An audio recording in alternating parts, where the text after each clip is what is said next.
How's it going? 2007 Golf. Customer called me and said I got a bit of a pedal that's fighting me. My assumption was ABS. Plugged in, yeah, I had ABS, rear left wheel speed sensor. Common, it happens, it's probably original. So I picked up new wheel bearing, new sensor. I then test drove the car. I could feel a really bad wobble on the wheel every time I broke. And I was like, yeah, it's more than just a bolt on the don't think so thin. And pads, yeah, great. Pads look fine. But look at the lip on that. That is mad. They are extremely thin, extremely worn. Just mad. Pads, like I say, look at the pads, they're fine. But this disc, and I imagine their size just equally as bad. Absolutely madness. You can also see that dust cap no longer prevents ingress. Some garages advise. I have had many cars that fail on that. So this is driver's side. Just a matter of time for that starts knocking. I'll get the passenger side up now and have a look at that, see? So one of the reasons why I try to record as much as possible, so at times like now, because there's nothing worse than saying to a customer, oh, while I was in there, I noticed you need a drop link, because they just got to take my word for it. I've also got to tell this guy he's got a hole in his sill, and that's an MOT failure. So that needs to be cut out and welded. But reasons for the videos. Number one, prove to customer work's been done and done the best of my abilities, which is, as far as I'm concerned, top notch. And in addition to that, if I spot anything else, I can just video record it and send it to him and say, like, whilst I was in there, I noticed this. So I get that wheel off now. When I have a look at that wheel, I'll tell the customer about the drop link on the driver's side. I always recommend change them in pairs, depending how bad this one is over here. It's up to the customer if he just decides to do the one. You know, it is what it is. I can only tell the customer your observations, show them the videos, and yeah, just an honest mechanic. Holy moly, is all I can say. So that's the inside, that's the outside. Look how thin they are, and crusty, and not the worst, definitely not the best. So we'll get these bad boys off. Bit of a difference. So this literally fell off my hand just a second ago. Well, there's the new one. So I'll clean it up now with some brake clean. But just give me a second, let me put them side by side.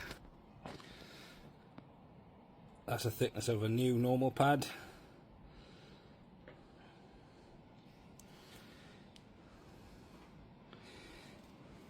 Bit of a difference, I'm sure you'd agree.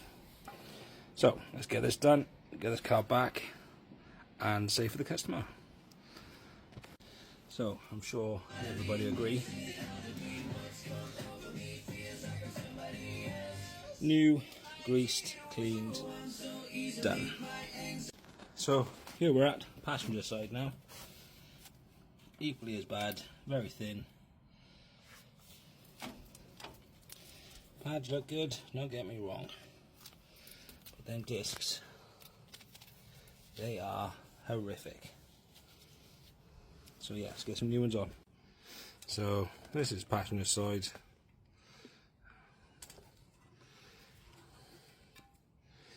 Very broke. That's the outer. That's the inside of that one. The outer.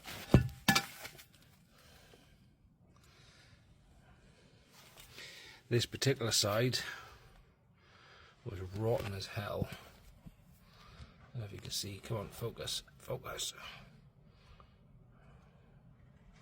Okay, don't focus. Completely rotten, and the plug just literally fell off my hand. So, not unusual for that to happen. This is a ABS wheel speed wiring loom with a brake pad wear indicator. Goes up in the inside of the car. It's handy for the customer because when the pads wear low, it will tell the customer that the pads are worn low. Well, it tells them that this pad is worn low on the inside one anyway.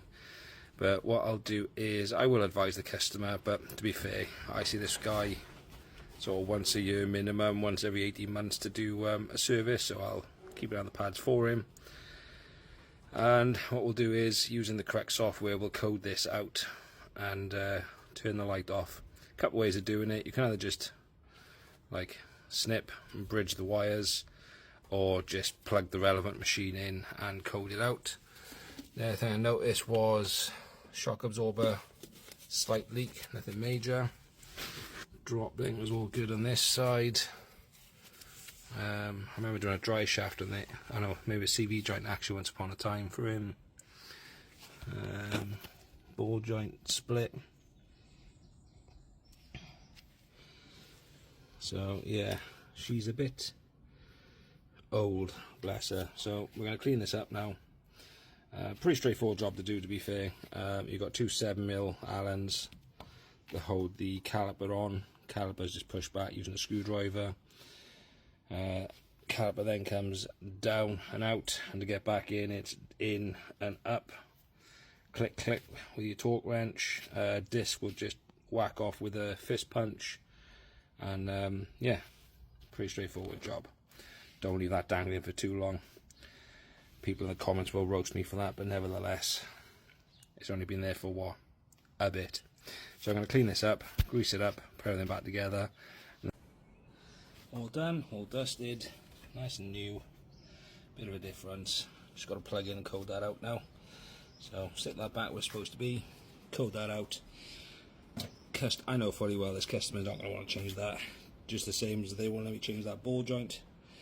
Not until the MOT is due anyway, at least. There's no knocking, there's no play. But ball joint on that side. I'm going to go back and check the ball joint on the other side. Drop link over there for definite. Drop link's good, ball joint, yeah. So yeah,